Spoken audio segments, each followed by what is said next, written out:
Okay, let's dive straight into this. Welcome back, everyone.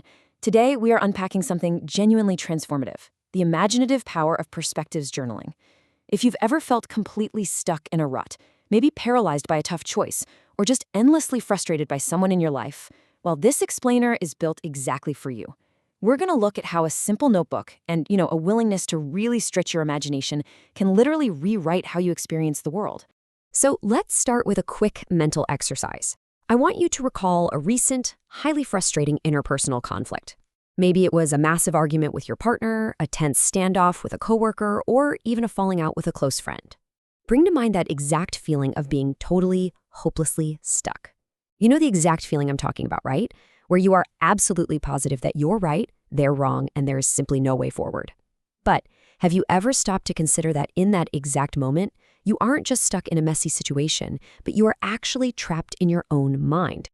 To really understand why we get stuck like that, we have to look at this brilliant insight from MMA fighter Melissa Scare Croden. She says, no problem can be solved by the same consciousness that created it. And the source material points out something really fascinating here. Over our lives, we absorb all these rules, attitudes, and core beliefs that basically build a tiny, rigid box around our minds, and we end up suffocating in these self-made boxes. We try to solve our relationship issues or personal struggles using the exact same thoughts that created the mess in the first place, which just traps us into repeating the same mistakes over and over. We literally cannot see the solution because, well, it exists outside the box we're currently standing in. And honestly, this pain perfectly illustrates the violent clash between subjective truth and objective truth. Look, subjective truth is your internal filter, right? It's how you personally picture the world. Objective truth, on the other hand, is the world as it actually is.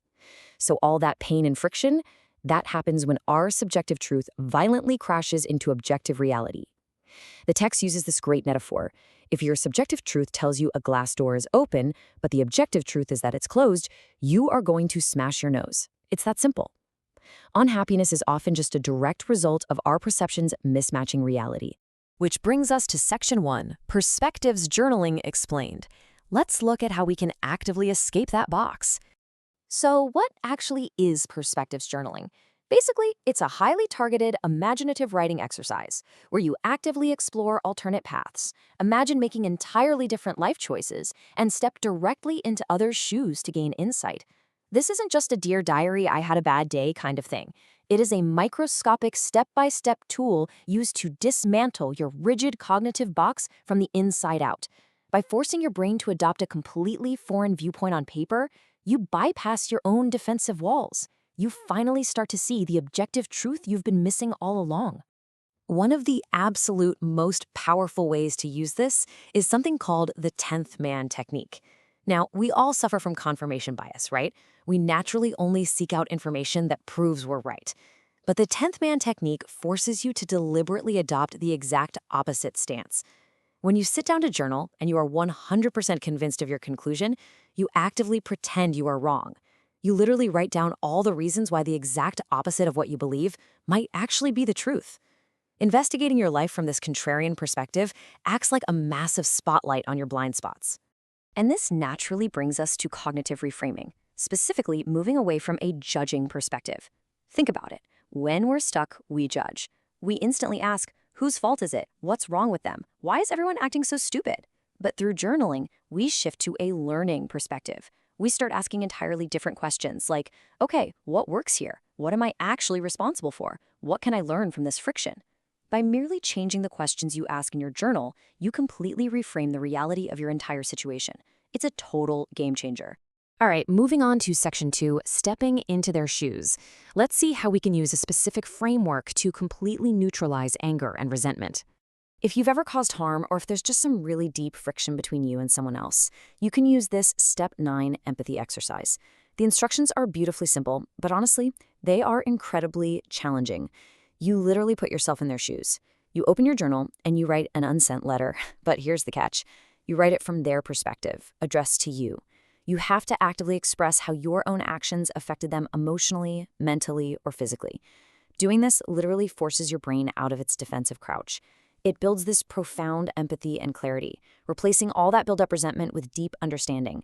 I mean, think about it. It is almost impossible to stay furious at someone when you've just successfully written a heartfelt letter from their point of view. Now for Section 3, the shadow self process. The source material notes something super interesting here. We often reject parts of ourselves, traits we deem unacceptable, like anger, fear, or rudeness. But those traits don't just magically disappear, right? We make them an other, and then we project them onto the people around us in our daily lives. So if you constantly think everyone around you is being rude, well, there's a good chance you might actually be projecting your own rejected shadow. So, how do we fix this projection?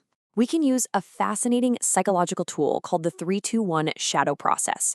This is a journaling technique explicitly designed to reintegrate those rejected traits so they stop wreaking havoc on your relationships.